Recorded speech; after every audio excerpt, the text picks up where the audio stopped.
Bismillahirrahmanirrahim. Assalamualaikum warahmatullahi wabarakatuh. Apa khabar semua? Cikgu harap semua berada dalam keadaan yang sihat, berada dalam keadaan yang gembira bersama dengan keluarga di rumah. Okey, baik. Pada minggu yang lalu, kita semua telah mempelajari tajuk nombor hingga 10,000, iaitu tajuk yang pertama untuk silibus matematik tahun 3. Oleh itu, pada minggu ini kita akan teruskan pula dengan subtopik seterusnya masih dalam tajuk yang sama, iaitu teroka nombor. Jadi, secara ringkasnya, apa yang murid-murid akan pelajari dalam subtopik yang seterusnya ini adalah bagaimana ingin mengeluarkan maklumat daripada gambar rajah, daripada abakus, daripada dekak-dekak, maklumat daripada bahan tersebut, keluarkan dan menjadikannya dalam bentuk nombor. Okay, jadi sekiranya murid-murid telah bersedia, jom kita teruskan. Okay, baik. Berikut merupakan halaman daripada buku teks muka surat 5, buku teks matematik jilid 1 tahun 3. Okey. Baik, sepanjang video ini dimainkan, cikgu harap murid-murid dapat buka bersama buku teks muka surat 5 dan seterusnya murid-murid boleh menyemaklah apa yang cikgu akan huraikan. Murid-murid dapat sama menyemak dengan buku teks yang murid-murid ada supaya pembelajaran kita akan mudah untuk difahami. Okey? Cikgu ingin meringkaskan salah satu skill yang penting dalam subtopik ini adalah murid-murid mesti menguasai kemahiran untuk mengeluarkan maklumat daripada 4 medium yang ditunjukkan dalam buku teks. Antaranya yang pertama ialah mengeluarkan maklumat daripada gambar rajah kotak-kotak seperti yang tertera pada contoh nombor 1 buku teks muka surat 5. Itu adalah gambar kotak-kotak. Yang seterusnya, yang kedua, murid-murid perlu mengeluarkan maklumat daripada gambar rajah. Seperti yang tertera juga dalam contoh yang kedua. Dekat dalam buku teks, contoh dia adalah kotak Lego. Itu adalah antara contoh mengeluarkan maklumat daripada gambar rajah. Yang seterusnya adalah dekak-dekak. Dekak-dekak ni ialah ini dekat-dekat. Ini adalah dekat-dekat. Dan yang keempat adalah abakus. Ini merupakan gambar rajah abakus.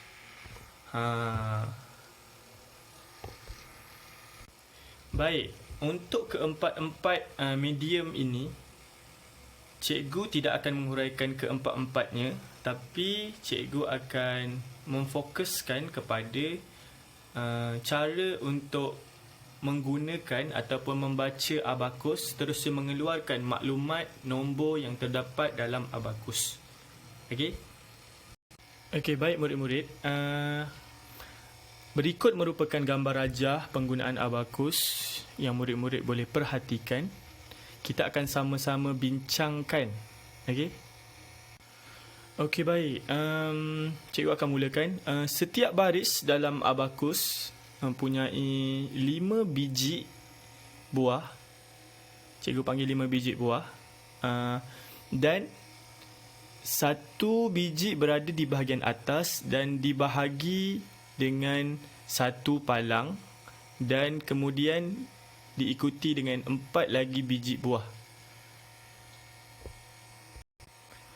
Okey, biji yang di atas nilainya adalah 5. Cikgu ulang lagi sekali. Biji yang berada di atas mempunyai nilai 5. Yang di atas. Ini semua nilai dia 5. 5. 5. Manakala biji yang berada di bahagian bawah nilainya adalah 1. 1, Satu biji bernilai 1 lah. Contoh kalau gambar yang nombor 2 ni ada 2 biji, jadi nilainya 2 lah. Kalau macam ni, dia ada 3 biji, maksudnya nilai dia 3. Berbeza dengan yang di atas walaupun 1, dikira 1. Jadi macam mana ianya dikira? Abakus dibaca adalah apabila biji yang ada pada abakus tersebut menyentuh palang. Palang yang mana? Jom kita tengok. Ni palangnya. Palang yang warna hitam ni, yang berada di situ. Sekiranya biji sama ada di atas ataupun di bawah terkena palang, barulah biji tersebut akan dikira. Sekiranya biji tersebut tidak menyentuh palang, maksudnya biji tersebut tidak akan dikira. Baik, kita pergi kepada contoh. Kenapa gambar rajah tersebut yang ni dikira sebagai 1? Ini kerana biji yang berada pada gambar rajah 1 tersebut hanya satu sahaja bahagian bawah yang menyentuh palang. Jadi dia disebut 1. Begitu juga dengan gambar rajah kedua, 2 biji yang menyentuh palang, jadi disebut 2. Manakala 3 yang menyentuh, kita akan panggil 3. 4 yang menyentuh, kita panggil 4. Baiklah, akan berlaku sedikit kekeliruan bila mana murid-murid berjumpa dengan situasi nombor 5, iaitu hanya biji yang berada di bahagian atas sahaja yang menyentuh palang. Sebelum ni cikgu ada sebut, sebelah atas yang 1 biji tu, dianya sendiri sebiji bernilai 5. Sebab itulah apabila biji yang di atas menyentuh palang, automatik nilainya adalah 5. Kita tengok pada nombor 6. 1 biji di bahagian atas menyentuh palang, jadi 5. Ditambah pula dengan 1 lagi biji di bahagian bawah. 5 tambah 1 jadi 6. Begitu juga yang ke-7. 5 tambah 2 jadi 7. 8 tambah 3 jadi 5 tambah 3 jadi 8. Dan 5 tambah 4 jadi 9. Baik, berikut merupakan antara contoh lagi. Kita akan sama-sama membaca. Baik, untuk gambar rajah di atas, kita akan bincangkan yang ni dulu.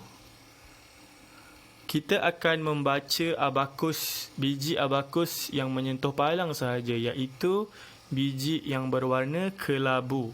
Okey, kita akan bermula dari belakang. Belakang rumah ni lah, rumah Sa.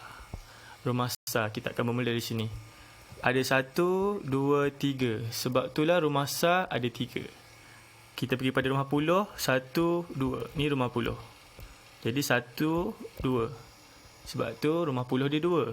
Rumah ratus 1. Jadi 1. Jadi jawapannya adalah 1, 2, 3. Sama macam di atas. Okay, kita tengok pada contoh yang kedua, iaitu 456. Sama juga, kita akan tetap membaca biji yang berwarna kelabu. Kita bermula daripada rumah Sa, iaitu yang ini bernilai 5. Ni bernilai 5. 5 tambah 1 jadi 6. Okey, betul, 6. Sini rumah puluh bernilai 5 juga. Bawah tak ada tambah, jadi 5 saja. Yang rumah ratus 1, 2, 3, 4. Dan atas tidak menyentuh, jadi 4 lah. Okey, betul, 4. Jadi jawapannya adalah 4, 5, 6. Baiklah murid-murid, jadi itulah cara macam mana kita nak membaca abakus. Baiklah murid-murid, jadi itu saja untuk sesi pembelajaran pada hari ini, pada kali ini. Cikgu ringkaskan yang 4 medium untuk murid-murid kuasai, iaitu dari murid-murid perlu mengeluarkan maklumat daripada medium tersebut. Dalam keempat-empat tu, kita hanya menekankan tentang macam mana nak keluarkan maklumat daripada abakus. kerana kebanyakan murid mempunyai masalah dalam abakus berbanding yang lain. Yang lain lebih mudah untuk difahami dan boleh lebih mudah untuk belajar sendiri. Cikgu ulang lagi, ada dua perkara yang perlu dititik beratkan untuk membaca abakus. Yang pertama, biji yang berada di atas membawa nilai 5. Biji yang berada di atas mempunyai nilai 5. Dan yang kedua, poin yang kedua adalah kita hanya perlu membaca biji yang menyentuh palang. Sekiranya biji atas yang menyentuh palang, kita akan baca dia terus 5. Sekiranya biji bawah yang menyentuh palang, kita akan bermula daripada 1, 2, 3, 4. Sekiranya dua-dua menyentuh palang, atas dan bawah, kita baca 5 di atas, kita sambung pula berapa biji pula yang sentuh bawah. Contoh yang menyentuh atas sebiji dan yang bawah 2 biji yang menyentuh. Jadi 1 dekat atas 5, 2, 5 tambah 2, 7. Jadi macam tu saja. Sekiranya ada apa-apa pertanyaan, murid-murid boleh terus PM cikgu. Cikgu akan cuba menjawab sedaya upaya cikgu. Itu saja untuk kali ini. Sekian, wabillahi taufiq wal hidayah. Wassalamualaikum warahmatullahi wabarakatuh. Selamat belajar.